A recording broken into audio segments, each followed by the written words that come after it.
Homage to Buddha Shakyamuni, homage to Manjushri, homage to all the lineage masters. Profound and subtle dharma is rarely encountered in eons. Now we can follow it. May we realize the Tathagata's meaning. To liberate all sentient beings, please generate unsurpassed bodhicitta. Now we will discuss the text composed by the omniscient Mipham Rinpoche, the essence of clear light, an overview of the Guhyagarbha Tantra.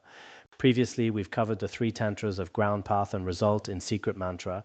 We've also discussed the view of the non-duality of evenness and purity, which is extremely important. If you don't build a solid foundation in this view, then subsequent practices, including conduct, empowerment, and samaya vows, as well as all the theories of Vajrayana, will be very difficult to understand. So, for the Dharma friends at Larungar, unless there are exceptional circumstances, it would be better to catch up on the previous sections this Sunday. By gaining a truly profound understanding of the earlier content, you should be able to comprehend the rest of the Guhyagarbha Tantra. The principles explained in it will become clear to you. Yesterday, Mipham Rinpoche introduced the 9 methods of placing the mind from the Sutrayana tradition. He also combined these with the practical pith instructions of Secret Mantra. This was the introduction to the 9 methods of placing the mind. He clearly explained how these 9 ways relate to the 6 strengths and 5 experiences, as well as the 5 faults to be abandoned and the 8 antidotes or 8 remedies. He showed how all these elements are integrated. Moving on to the next point. When the single-pointed mind of the desire realm is accomplished, it effortlessly merges with the object of focus and abides there naturally during all activities. As we discussed yesterday, in the context of our world, if you reach the highest stage of the 9 methods of placing the mind, which is the single-pointed mind of the desire realm, this represents the most subtle level of meditative concentration within the desire realm. One can remain completely settled in it. However, compared to the dhyanas of the form realm, such as the 1st, 2nd, 3rd, and 4th dhyanas, this state of mind is still considered quite coarse. Those of you who have studied the Abhidharmakosha will understand this well. Nonetheless, within the desire realm, it is regarded as a very tranquil state of mind. When you accomplish this single-pointed mind of the desire realm, the mind can focus on its object effortlessly. Whether you are meditating on impermanence or an image of the Buddha, or practicing the meditation on impurity or great vehicle bodhicitta, you can remain settled on your chosen object at any time and in any place. Your mind can remain calm throughout all activities, whether walking, standing, sitting, or lying down. Nowadays, many people are constantly feeling very restless. This is especially true for those living in cities. They are becoming more and more restless, unable to stay calm for even a moment. With such immense suffering and heavy emotions, this situation is getting worse and worse. If you have even a little bit of a tranquil state of mind, then you can focus on anything. Specifically, for those who have trained in meditation, when their mastery has reached full maturity, any sound around them becomes neither helpful nor harmful. For a truly great realized master, whether they are in a city or in the middle of a noisy crowd, they can remain completely settled in any environment. No matter how many people are around them singing or dancing, or whatever is happening, they remain completely unmoved. But as a beginner, before the mind can focus like that, it is still necessary to go to quiet places or rely on a pure environment. This is indispensable. When the mind remains natural without thoughts, phenomena cease and the ensuing experience is similar to the mind merging with space. If the mind rests naturally without thinking of anything, then at that moment it abides naturally without any fabrication. In such a state, even if you're not trying to settle your mind with effort, all appearances of discursive thoughts will naturally cease, and you experience a sense of your own mind merging into one with space. This is the experience of emptiness within the non-duality of emptiness and bliss. When we can abide in this kind of samadhi at any time, then at all times, it is as if we are no longer deliberately trying to settle the mind. But no matter where you go, we can observe this in certain people. It seems as if such a person has very strong meditative stability. Whether they are sitting or talking, or even walking and doing chores, you can see that their mind is very gentle. Some people's conduct is very disciplined and gentle. On the other hand, if the mind is not disciplined, one's conduct will be quite rough. You might be doing something simple, but suddenly a bowl is broken or something is lost. One little accident after another keeps happening. This is also because the mind lacks vigilance and mindfulness. If the mind has mindfulness, then generally speaking, you will rarely make mistakes over the long term. Regarding that state of being merged with space we just mentioned, upon arising from that, it will feel as though the body is newly born. Even during the subsequent to evenness experience, the stronghold of attachment, aversion, and the like are so weakened that they discontinue. Even if you sometimes have some afflictions, they won't persist for long. It's like a spring breeze. It might blow, but it disappears very quickly. Even if it's blowing right in front of us, it doesn't feel intensely cold. Similarly, once you have gained a bit of tranquil stillness, your afflictions are completely different from those who have never practiced. In fact, the power of such afflictions is very weak. When clarity is the predominant experience, it may seem as though the particles that make up a pillar could be counted even though they are microscopic. Each of the experiences of bliss, clarity, and no thoughts will now arise. Sleep as well will be as though merging with Samadhi, and dreams for the most part will manifest as pure. This refers to the experiences of bliss, clarity, and no thoughts. There is a certain difference between experience and realization. Realization means completely understanding the nature of all phenomena or the nature of the mind. That is what realization is. Experience, however, is simply being close to that. It is a state where the mind begins to correspond with the emptiness of the Dharmadhatu. One has not completely merged with it or fully understood it yet. But when a state similar to the emptiness of the Dharmadhatu arises, it is called an experience. Sometimes we might feel as if we've already attained realization. If you indeed have some special states, they are likely experiences, not necessarily realization. When realization occurs, from that point on, the root of afflictions is severed and will never arise again. But with experience, signs that we often call meditative signs may appear at any time. These signs appear during the course of practice. Signs and experiences essentially have the same meaning. When the experience of clarity appears, you feel as if you've become much smarter. For instance, if you look at a pillar or a bottle, all the particles that make up that pillar or bottle, you feel as if you could count exactly how many particles there are. You feel as though your wisdom can completely perceive other people's minds. It's as if you can deduce exactly how many things there are in the world. Much wisdom like this suddenly appears. These are various levels of the experience of clarity. There is the experience of bliss as well. During our practice, it may seem as though one has obtained the great bliss of wisdom. Sometimes this bliss is an actual feeling of joy. One feels a sense of ease and comfort during practice. There was a practitioner who used to go around saying, "I'm so happy, so blessed, and so wonderful. There is no pain at all." This is likely the experience of bliss among bliss, clarity, and no thoughts. In fact, it is not the true great bliss. True great bliss is the wisdom where the roots of all afflictions have been extinguished. But this is still a kind of experience of bliss. As for the experience of emptiness, it's as if all phenomena, including your own mind, have merged into one with space. Such experiences of the non-duality of bliss and emptiness will appear. At that time, our sleep often merges with Samadhi as well. This is not dream luminosity. The dream luminosity of Dzogchen is somewhat different from this. The practice here is more like this. If you normally practice Samadhi and pure Dharma, then your sleep will also be relatively pure, remaining in a state of Samadhi. Even if dreams occur, most of them will be pure, such as making offerings to the three jewels, dreaming of the spiritual teacher, or engaging in hearing, contemplation, and meditation. On the other hand, if your practice is not pure, then in your dreams you might occasionally encounter enemies or demons. You might even experience desire or hatred. When you wake up, your heart might be pounding. This does happen. This is because one's daily practice is not solid enough. However, if you practice well, like many great masters or those staying in quiet places, your mind will normally stay focused on the virtuous Dharma. When you think about virtuous Dharma during the day, you will often have virtuous dreams at night. If you are caught up in afflictions during the day, your dreams will also be filled with afflictions. If you spend your day in pain and fear, the dreams will be just like that. But once you reach that stage, your dreams will also become pure. Although this Samadhi seems to represent either truly existing or coarse tranquil stillness, it must be considered a basis for the common path of both Buddhists and non-Buddhists. Regarding the Samadhi of the single-pointed mind of the desire realm we just mentioned, what does it require? What does this meditative concentration require?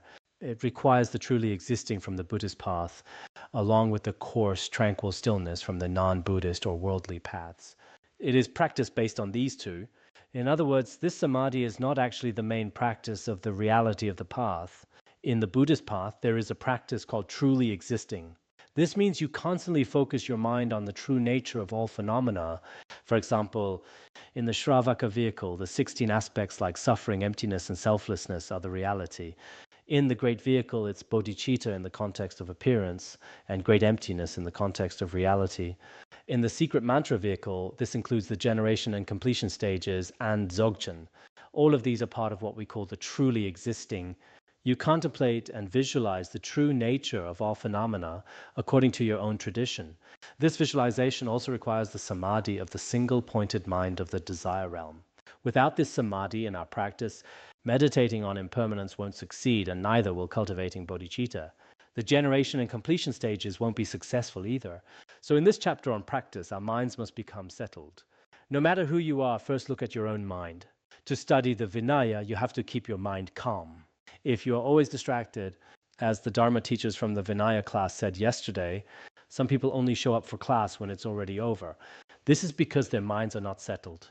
If the mind was settled, you would naturally keep track of things like, when does the class start? When does it end? Generally speaking, the Vinaya is about the basic conduct of the Shravaka vehicle, but even here you still need a quiet mind. In non-Buddhist and some worldly practices, people specifically train in the 4 dhyanas. When training in these dhyanas, there is a method called the coarse tranquil stillness. This means the upper realm is tranquil and the lower realm is coarse.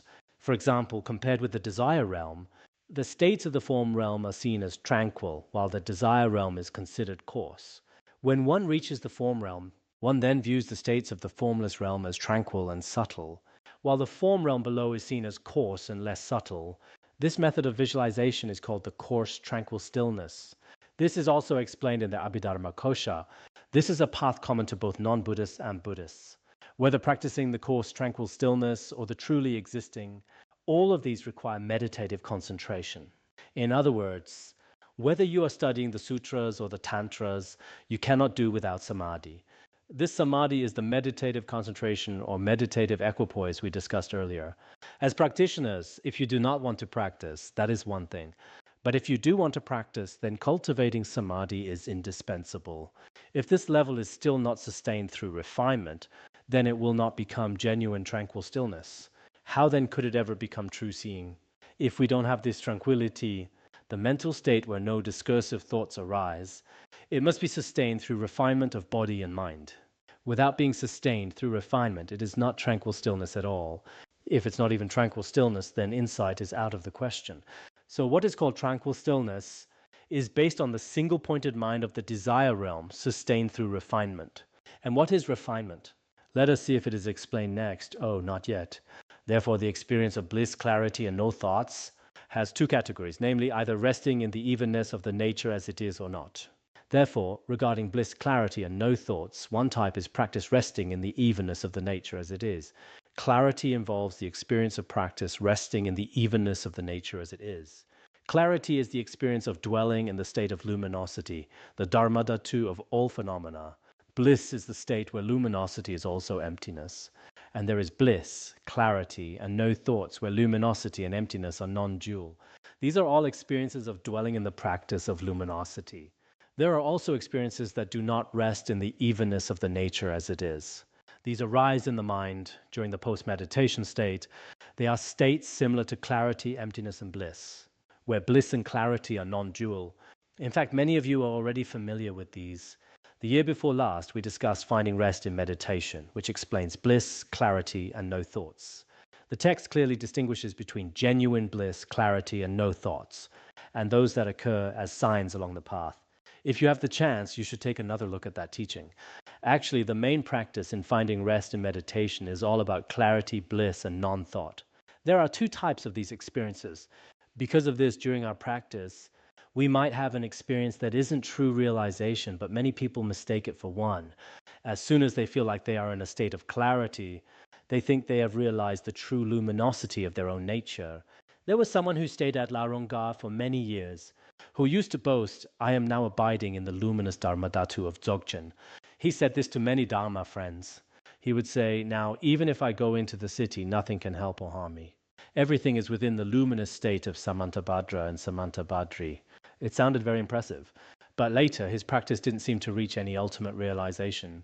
So that is why the text says, "Therefore, it is unacceptable to mistake a minor experience of the abiding mind for an elevated stages of accomplishment on the path. One must be proficient in the crucial points of the path." This is a very profound pith instruction from Mipham Rinpoche. Experiences like bliss, clarity, and no thoughts are quite common during practice. As the past master said, just as there are countless plants and trees in the summer, the states experienced by practitioners are also innumerable. One day you feel bliss, the next you feel clarity. Today your mind feels tranquil, tomorrow it feels coarse. Today you might have a sign from a deity about your realization. Tomorrow it might be an appearance of a demonic influence. A while ago I visited a cave. Many practitioners had lived in that cave. I heard there were many poisonous snakes there. One practitioner would get scared every night while practicing. There was a skylight above, and a poisonous snake would slowly crawl down through it. He saw it in the moonlight and was terrified, not daring to make a sound. But later he realized it wasn't a real snake. It was a projection of his constant fear. It appeared out of his discursive thoughts because he was terrified of snakes every day. He felt as though the snake was coming out of the skylight. It looked very long, slowly descending. These are signs of fear or signs of tranquility. Sometimes you think, now that I'm in a quiet place, no matter where I go, all my afflictions have completely vanished. There are all kinds of experiences. But even if we have a minor experience of the mind resting, where the mind is in a state of luminosity or non-conceptuality, you must never think it is a high level of realization. Don't say, I have realized Dzogchen. Just because the mind settles for a moment, don't claim to be abiding in the luminous state of Dzogchen. There is a Tibetan proverb about this, telling the rider while standing, telling the walker while sitting. It means going around telling everyone. I'm not sure if you caught the meaning of this proverb. In the old days in the Tibetan region, there were no cars. When he sees someone on a horse, he stands up to boast about his luminous state. When he sees someone walking, he doesn't need to stand so high. He just sits there and says, I am in a state of luminosity. That's the meaning of the proverb. So some people easily mistake a basic experience for full realization. Nowadays, many practitioners go on a retreat for 2 or 3 months, try to see the light or bindus, and then come out saying, I went to a certain guru and he recognized my enlightenment. I myself have also seen the luminous Dharmadhatu. These realizations are not that easy. If you truly realize the nature of reality, I wouldn't be jealous. If you spread the word everywhere, we would rejoice. I could even help you spread it. That's fine. But if you have not actually reached that state, then saying so is simply not true. Therefore, one must master the essential points of the path. And what are those essential points? When you truly realize this, attachment, hatred, and ignorance in your mind will be extinguished. And when you have true realization, discursive thoughts will also disappear. Most importantly, as stated in the Beacon of Certainty, the elimination of afflictions is the primary sign of true realization. Furthermore, when you truly attain such realization, in terms of appearances, your bodhicitta, renunciation, and non-dual wisdom will grow, and your realization will continue to increase. It won't be that you feel nothing for bodhicitta or have no renunciation at all, while your mind remains exactly like that of a worldly person. You won't find such a realized person in history. This is a crucial point. You must truly master the essential stages of the path. Some people don't really understand how the path works. They only hear superficial things about the signs of realization in secret mantra. They miss the main point and just go around bragging about these signs and results. But in fact, their own minds and these qualities have never actually merged. That is simply not right. When one becomes familiar within this single-pointed mind of the desire realm and both body and mind are functional, this is called refinement. What does refinement mean? It means that by practicing this meditation, your body becomes incredibly functional and calm, and your mind becomes pliant too. Both your body and mind become completely cooperative. Whether we call it functional or refinement, it feels like everything you do is easy. Studying becomes easy, and prostrating becomes easy too. Even walking and doling volunteer work become easy. It shouldn't be like this. Someone asks you to do some volunteer work, and after just 2 days, you feel sick or you get lazy and sleep in. If you fail to show up for your duties every day, it shows your body is not yet pliant.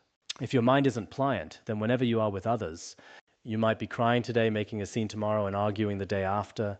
Because your mind is not pliant, you just cannot get along with anyone. Sometimes you do not even know what is wrong, feeling as if you have been mistreated. I saw a Dharma friend yesterday who just wouldn't stop crying. I asked what was wrong, but he wouldn't say a word and just kept crying. Maybe his mind wasn't pliant, or there could be other reasons. But when you reach that state, your mind becomes as free and easy as a fully tamed horse. It can be used to harness virtue in whatever way is required. This is very important. When your mind is pliant, it's not like a wild horse that has not been tamed and will not listen at all. But with a horse that is already trained, The rider can guide it anywhere they want to go. It works the same way. Once you have trained your mind through long-term meditation and practice, you can focus on any virtuous path you choose. If you want to meditate, you can settle down immediately. If you want to chant, you can start right away. If you are told to visualize the generation stage, it becomes completely possible. And if you are told to generate bodhicitta, your mind can focus on that as well. Regarding this pliancy and refinement of the mind, some masters say, abide like the king of mountains and focus on whatever you wish. This means that if you want to rest, you can stay as stable as the king of mountains. And if you wish to focus on a virtuous practice, you can do so at will. It is like a very well-behaved child. If you tell him to do homework, he sits down and does it properly. If he is told to watch TV, he watches TV. If told to fetch water, he fetches water. Our mind should eventually become just like that. But that is not the case right now, is it? When you try to settle down, your mind starts wandering everywhere. Yet when you are supposed to be active, you settle down and start dozing off. When you should be listening to the lecture, you start thinking about other things. This shows that you have not yet reached the single-pointed mind of the desire realm. The blissful mind is free from uncomfortable tendencies such as mental anxiety. A pliant mind has these qualities. Because a true practitioner has meditated for a long time, their mind is normally free from restlessness, afflictions, or pain. Of course, sometimes even very advanced practitioners might show some sadness. In the biography of Dakini Yeshe Tsogyal, she occasionally manifested sadness. In Guru Rinpoche's biography, he sometimes showed a wrathful side to subdue various local deities, spirits, and demons. But generally, successful practitioners in this world are not living in constant misery every day. For many of us here, honestly, if you are dealing with a severe illness or something incredibly painful happens in your life, it is almost impossible to be completely free of attachment. But in our daily lives, we should all be happy. As practitioners, we should be able to let go of many things. Do not keep dwelling on things or fixating on dead ends, causing yourself constant suffering. If you are miserable day after day, your whole life will be spent in suffering. And then when your time comes to leave, you might have regrets. You might think, I should have lived more happily. But you didn't, and now you have to leave this world with a final tear. That's really not how it should be. Therefore, as practitioners, we shouldn't constantly complain or feel unhappy. There is a famous person who once said something interesting. When someone asked, do you have any plans for your life? He replied, what life plans? I just want to stay alive. As long as I can survive, that is enough. What plans could I need? He felt no need for a grand strategy. Simply living was enough. I sometimes think that makes sense. Just living is a goal in itself. It's okay to have no big plans as long as you can keep going. Since life is so difficult these days, simply surviving is an achievement. The minimum requirement for a practitioner is to avoid being in constant misery. Just live happily and remain in a state of peace and joy, right? This is an analogy for the refinement of the mind. That is how mental flexibility and refinement work. Now, what about the refinement of the body?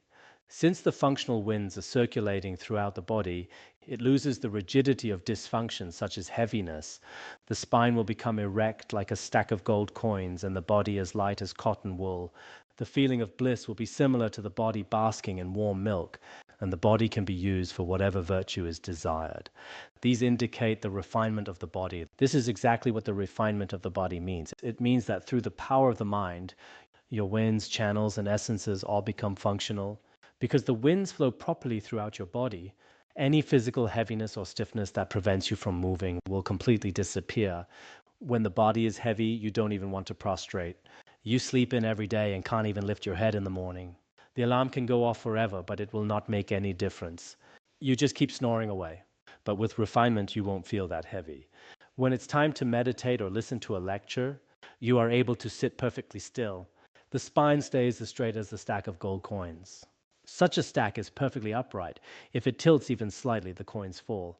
Like those stacked coins, your posture remains totally stable. Once you have gained some realization in your practice, sitting for 1, 2, or even 5 hours is no problem at all. You can sit through it with ease, but without physical refinement or a stable meditative state, you can hardly sit for 5 minutes before you start moving. All of you here today have listened to many long lectures, so you don't have this problem. But often, when new lay people or non-Buddhists come, they sit for 3 minutes and then start stretching their legs or squirming around. They can't even last 10 minutes without tossing and turning.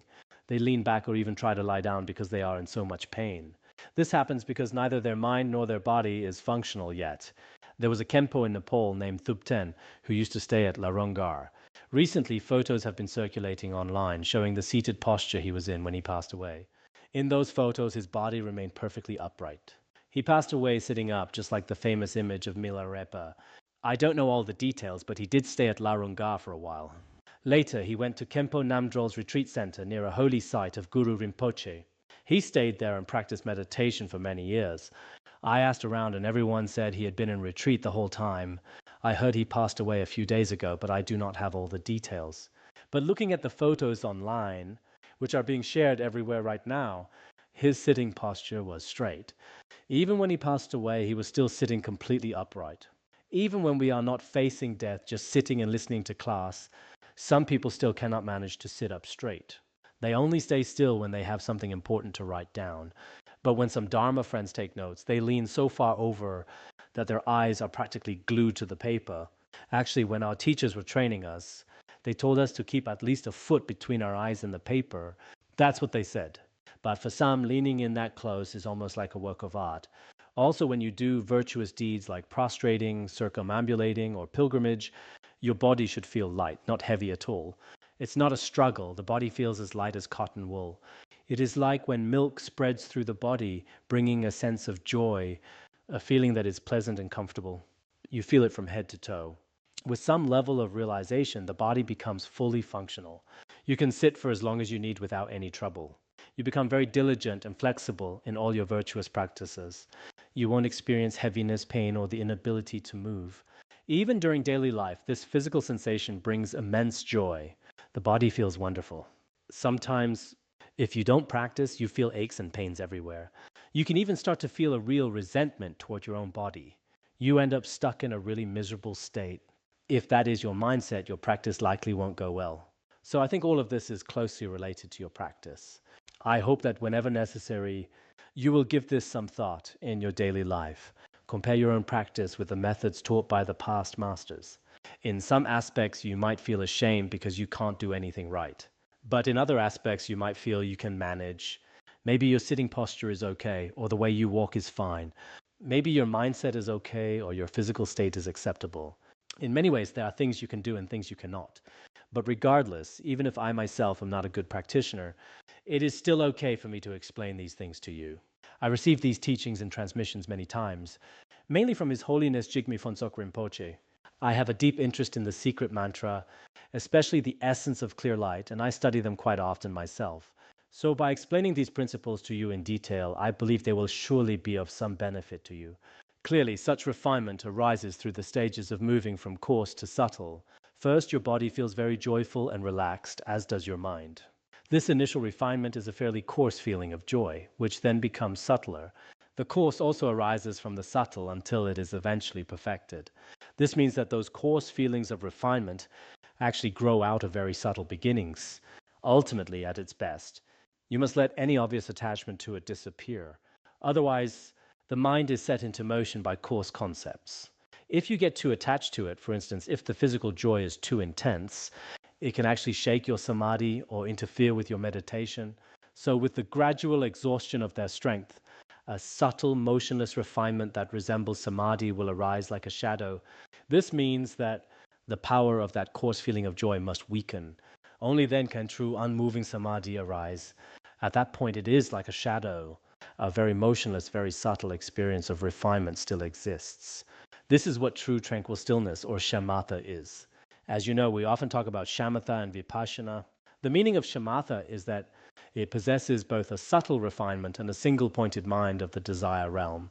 It is a state of concentration focused on one object without distraction. However, a state of single-pointed focus on its own without refinement is not called shamatha. Shamatha requires the body and mind to be very pliant, tamed, and functional. When you have a single-pointed mind on that basis, it is called shamatha. So while we often hear the term shamatha, there is a difference between shamatha and mere single-pointed focus. Single-pointed focus doesn't necessarily come with that state of refinement. If you have both refinement and single-pointed focus, that is shamatha. When we discuss shamatha and vipassana, you should check your own state. There was a center in America where they spent 6 whole years just practicing shamatha. Many Kagyu masters specifically require their students to practice shamatha for perhaps 2 or 3 years. Although the Nyingma tradition doesn't emphasize shamatha as much, Mipham Rinpoche provides specific shamatha instructions at the very end of his White Lotus. This is very relevant for us, and many Dharma friends here at Larangar who practice it find that they gain immense benefits. Some people are quite rough or have terrible tempers when they first arrive. They are reckless in every way, bumping into everything as they walk around. When they speak, people around them are almost afraid to listen. But gradually, after practicing shamatha, they transform. They are like wild elephants that have become truly tamed. They become very pliant. I see this quite often. In this way, whether one trains in the generation or completion stage, the practice will be genuine. They will reach the proper standard for both the generation and completion stages. So secret mantra practice still requires samadhi and concentration. Although all of this has been an extensive explanation on how to accomplish samadhi, these are the pith instructions Mipham Rinpoche gave, combining them with secret mantra. In short, one should remain enthusiastically focused in samadhi and cultivate uninterrupted exertion while constantly sustaining mindfulness.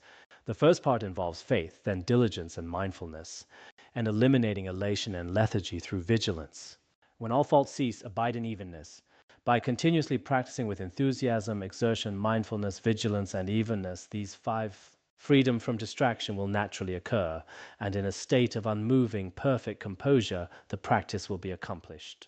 This is the method, even if you don't understand the 9 methods of placing the mind, or the 8 antidotes mentioned earlier. Here's the pith instruction. First, develop an interest in samadhi, then apply diligence, vigilance, and mindfulness. Once you have those, try to rest the mind in evenness, free from all conceptual thoughts. These are the 5 steps. These 5 methods can lead your practice to complete perfection. In this degenerate age, we might find that most theories have been forgotten or are no longer applied. But if you want to practice, you need these as your pith instructions for daily meditation. If even these 5 methods seem like too much, perhaps because you are busy with other tasks and simply cannot remember all 5, what should you do? Well, Mipham Rinpoche says, I will give you an even more condensed version. There are various teachings and stages of instruction that mention how to practice in 4 ways: placing with enthusiasm, generating exertion, guarding with vigilance, and abiding in evenness. In this set of 4, mindfulness is omitted. Yes, no mindfulness. Even without mindfulness, joyfully abiding is still essential. After all, if you don't enjoy abiding, how can you practice? That's the first condition. You still need diligence and vigilance to rest in evenness. This is still very important. Actually, many might find this simpler. In today's society, no one really wants to ponder deep theoretical foundations. People prefer something direct because today's society is so result-oriented, you know? It is a world where everyone just wants to see immediate results. People are not interested in hearing endless theories or justifications. They just want to know, is this of any use to me? When people listen to a speech nowadays, they don't care about the profound philosophy behind it. They just ask, is this of any use to me? If they can use it, they welcome it. If not, no matter how eloquent the speaker is, the audience will be indifferent from the start. This is just how people approach learning in the 21st century. To make it even more concise, furthermore, there is practice with just 2, which are to remain focused and generate enthusiasm. That was just 2 steps. Have interest in samadhi, and then abide in that state. This is a 2-step method of practice. To synthesize even further would be to remain as focused as possible. Just one point. Whatever you wish to meditate on, just focus on that object. For example, if you want to meditate on bodhicitta, think of nothing else. Forget about the 5 faults or the 6 strengths we discussed. If you can't remember them, don't worry about it. If you want to give rise to bodhicitta, just focus on bodhicitta. If you are visualizing Buddha Shakyamuni, focus directly on that image. If you want single-pointed samadhi, then just stay single-pointed. This 1 pith instruction is enough. It is a pith instruction, and so forth. Various stages of pith instructions have been declared. Next, we will discuss the purpose. What is the purpose of this practice? The purpose is that the understanding established by the view of great purity and evenness can only be correctly internalized in dependence upon the strength of having perfected samadhi. The view we discussed before is that everything is pure and even. If I want to realize this truth of purity and evenness and merge it with my own mind, I can accomplish that through the practice of samadhi. Therefore, it is of the utmost importance. This practice is vital. Without it, no matter how great the secret mantra view is, we won't attain it. This is being explained to us as the only way to integrate the view into our own mind stream. Samadhi is the primary cause for accomplishing enlightened activities and siddhi.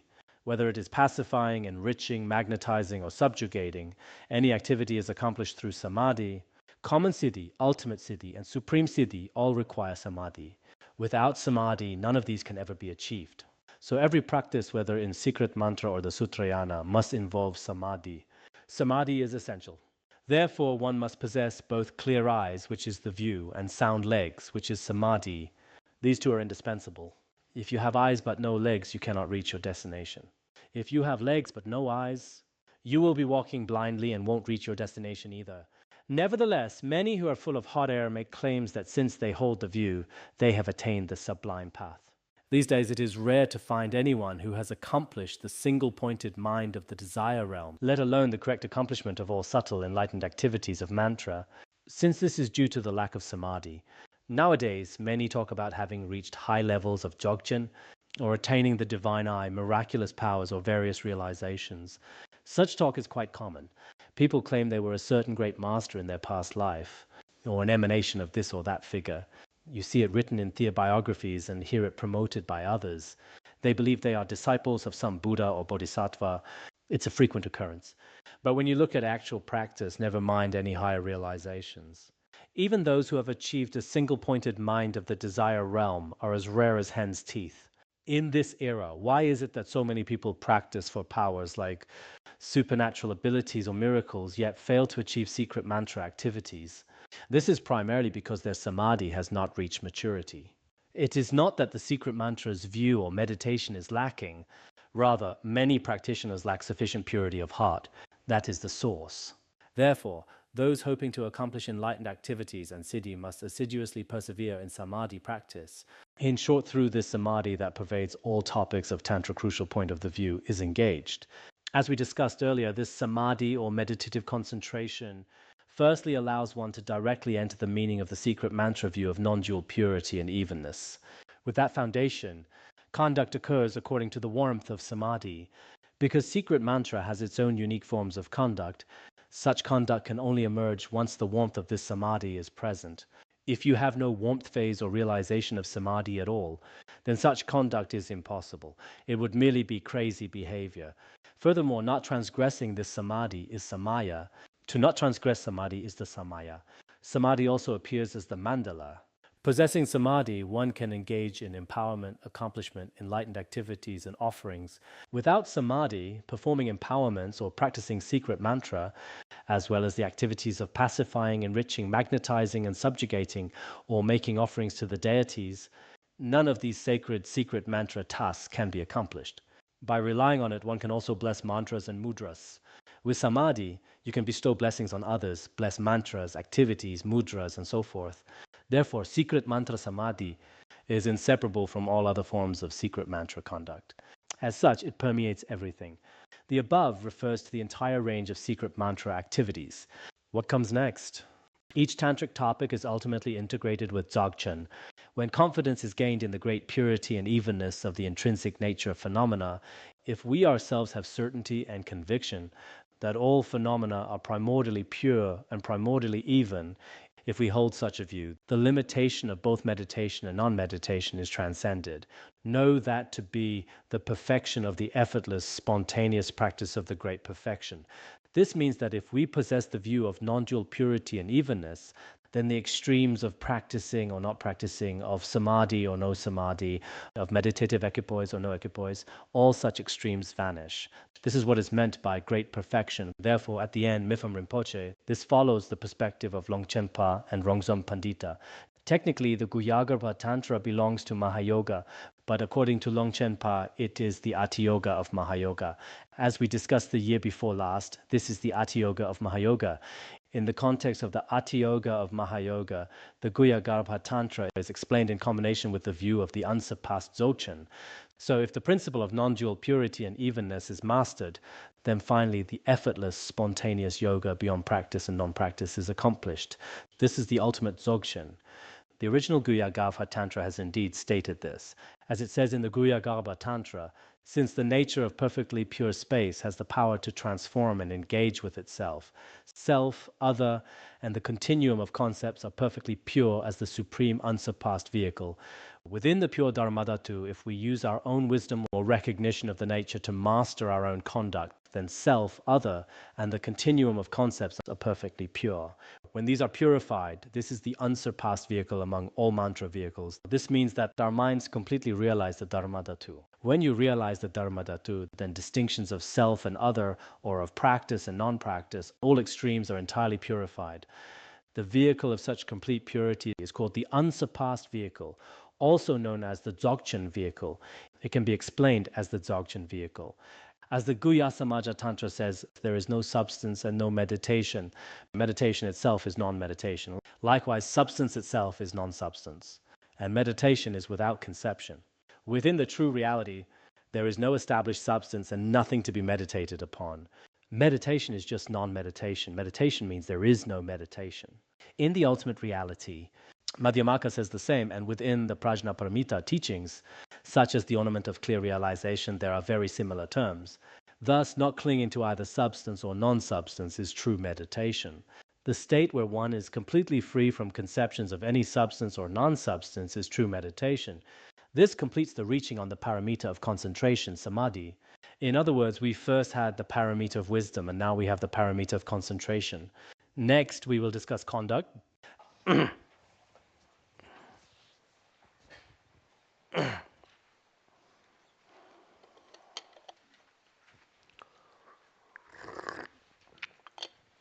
As it is said, the siddhi of an accomplished practitioner of mantra is to abide within the spontaneous presence of perfect evenness. Since conduct cannot be obstructed by anything, everything is primordially inseparable. This means that the siddhi of those who practice secret mantra abides in evenness, perfection, and spontaneity. At this point, conduct cannot be obstructed by anything. The reason is that everything is primordially pure and even. This sentence describes conduct.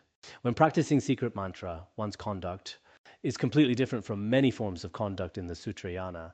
The reason for this is its direct connection to realizing the view of non-dual purity and evenness. Thus, as taught, the term charya means conduct, which refers to all the activities of a mantra practitioner's three doors being correctly engaged, with their objective while they sustain exceptional method and prajna. As for conduct, as a secret mantra practitioner, one has supreme skillful means, such as the generation and completion stages, as well as supreme wisdom, the special kind of wisdom found in secret mantra. All activities of the three doors embraced by these are called conduct. When we speak of conduct, we usually refer to a person's words and deeds. When using the phrase words and deeds, one might think only of physical actions. Verbal and mental conduct are typically not mentioned in common usage. But in a broad sense here, one's conduct actually encompasses all three doors, the conduct of body, speech, and mind. One must be careful with the actions of body, speech, and mind. Attention must be paid to all three. Having reached this point, we naturally understand physical conduct. This includes how we walk and our overall manner. These are physical actions. So what is verbal conduct? One's mode of expression constitutes the speaker's verbal conduct. What about mental conduct? One state of mind is called mental conduct. The condition of the mind, the mindset, is called mental conduct. Therefore, broadly speaking, conduct exists within all three doors. Next, we discuss the divisions. If divisions are based upon the support, there are three, the conduct of body, speech, and mind. If the divisions are based on the nature, there are two, the fearless uncontrived conduct of the path of method and the cautious conduct of the path of liberation. These two were briefly mentioned before. First, the fearless uncontrived conduct of the path of method. This includes two categories, the general conduct and the specific conduct of union and liberation. This will also be touched upon slightly later.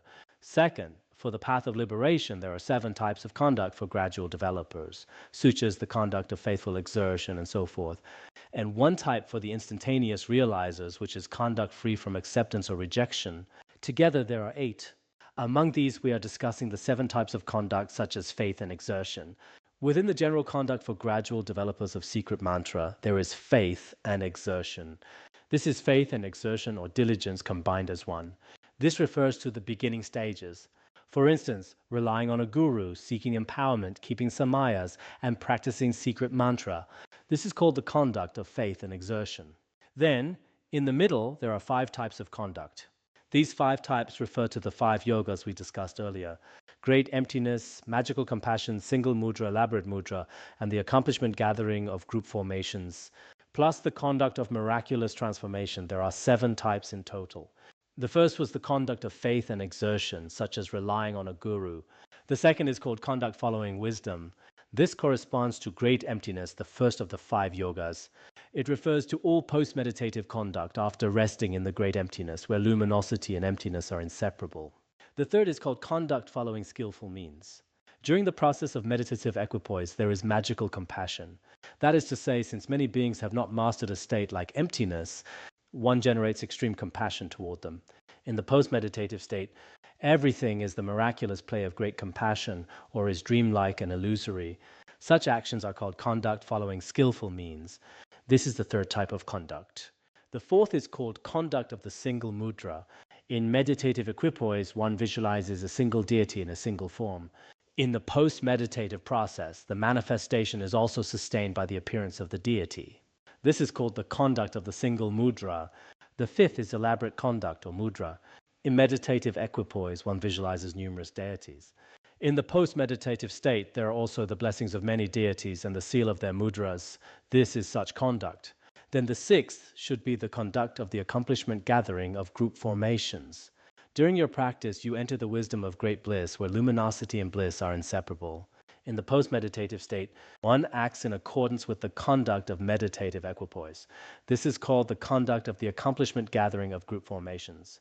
Finally, there is the conduct of miraculous transformation. One masters all phenomena as being without self-nature and inseparable from luminosity. At that point, there are no obstacles to the activity of liberating beings. This is called conduct of miraculous transformation. So, Secret Mantra speaks of 8 types of conduct. I have just described the first 7. With the addition of the final one, there are 8 in total. Furthermore, concerning conduct, there are many distinctions, such as during Samadhi meditation in evenness and after evenness, when whatever is desired is utilized by viewing everything as magical. Nevertheless, conduct is primarily classified to be the time after evenness. Even though there are many forms of conduct in meditative equipoise and throughout Secret Mantra, this time we must truly master what Secret Mantra practice is, what its conduct is, and what its empowerments are. Many Dharma friends do not understand these points. In the Han regions, while a vast number of people seek Secret Mantra, those who actually understand it are extremely few. This is not an overstatement. If you think that's an overstatement, we can debate it later. In this regard, there can be many aspects of conduct based on the way the inner heat will be achieved and the way the practice will be enhanced. Since the inner heat and levels of realization vary, their outward conducts differ greatly as well. These include elaborate conduct, unelaborate conduct, and extremely unelaborate conduct. Elaborate conduct is common in Secret Mantra. For example, certain activities of the generation stage are called elaborate conduct. Conduct of the completion stage is called unelaborate conduct. Conduct of the signless completion stage is extremely unelaborate conduct. That is one way to describe it. Alternatively, some Secret Mantra conduct involves a great deal of ritual elaboration. It appears to have many external forms. For instance, when we hold a Grand Dharma assembly, everything, from the decorations to the attire, is exceptionally complex. That is called elaborate conduct. Unelaborate conduct basically means finishing the recitation of the ritual. There isn't much else to it besides that. As for extremely unelaborate, there isn't even a ritual recitation. One simply abides in Samadhi. It is very simple. Some people's conduct is like this as well, right? Some are really complicated and have all these different ways of acting. It's like young people today. Some dress in an elaborate style, some are unelaborate, and some are extremely unelaborate. For those with an elaborate style, they've got earrings, nose rings, and head studs, clinking and clanking as they walk. Unelaborate conduct is when they basically just dress decently. And as for extremely unelaborate, they don't need to wear anything at all, just kidding. In addition, there is conduct for beginners, such as the newly ordained. A beginner's conduct should be like that of a newly ordained monk. It is like the behavior of an ordained person. A beginner should act this way. For those who are able to deal directly with circumstances, there is unconventional, fearless conduct. When practice reaches a certain point, no external circumstances can harm you. Like Master Jigong, this is called unconventional, fearless conduct. Once stability is attained, there is what is called the conduct of sustaining the status of a ruler. When your realizations have become stable, then everything, for example, drinking or smoking, can be found in both secret mantra and the Sutrayana. For instance, once a king has taken his throne, minor opinions from those below won't affect him much. So this is when conduct reaches its highest level. There are many further ways of naming and classifying conduct, such as Kandhara conduct, conduct that is fully transcendent, conduct that is victorious over all directions, and so forth. Kandhara conduct is that which destroys all attachments and all evil actions. As for conduct that is fully transcendent, it's like the 6 paramitas. It is a way of acting where everything you do is within a pure view. Conduct that is victorious over all directions refers to conduct that destroys the 4 maras. There are many such varieties.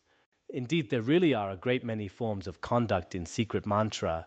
From the perspective of time, there is the conduct of initially engaging, followed by the conduct of accomplishing siddhi, and finally the conduct of the accomplishment. First, by relying upon a Vajra master, empowerment is received, samaya is guarded, and the upadeshas on how to practice without transgressing the master's command are received. This is the conduct of initially engaging. The conduct of accomplishing siddhi includes everything belonging to the 4 branches of approach and accomplishment. This means that regardless of what you are practicing, for instance, after receiving empowerment, samayas, and the Guru's blessings, whether you are practicing Avalokiteshvara, Vajrasattva, or the primordial purity of Dzogchen, whatever the practice is, it involves the 4 branches of approach and accomplishment. We will discuss these later. This is done through the 4 branches of approach and accomplishment. This means practicing a complete dharma that includes everything. For example, if I want to practice Avalokiteshvara, once I have received the empowerment, and I start a 7-day retreat from today, the entire process of the preliminaries, the main practice, and the conclusion is included within the 4 branches of approach and accomplishment. So practicing a complete method is the conduct of accomplishing siddhi. Final conduct of accomplishment means it applies to all enlightened activities that are subsequent to the attainment of siddhi. Everything comes down to the 4 activities, including pacifying, enriching, magnetizing, and subjugating and benefiting others. In secret mantra, the goal is not just to finish your practice. Stay in retreat and attain the rainbow body for yourself. The primary goal is to ultimately use the 4 activities, pacifying, enriching, magnetizing, and subjugating, to benefit infinite sentient beings. That is the final aim of secret mantra as well. So those who practice secret mantra must not forget to propagate the Dharma and benefit sentient beings in the end. In reality, these 4 activities, pacifying, enriching, magnetizing, and subjugating, are actually for accomplishing one's own activities while simultaneously benefiting others. All parts of Vajrayana are complete within these 3 divisions. All right, that is all for today.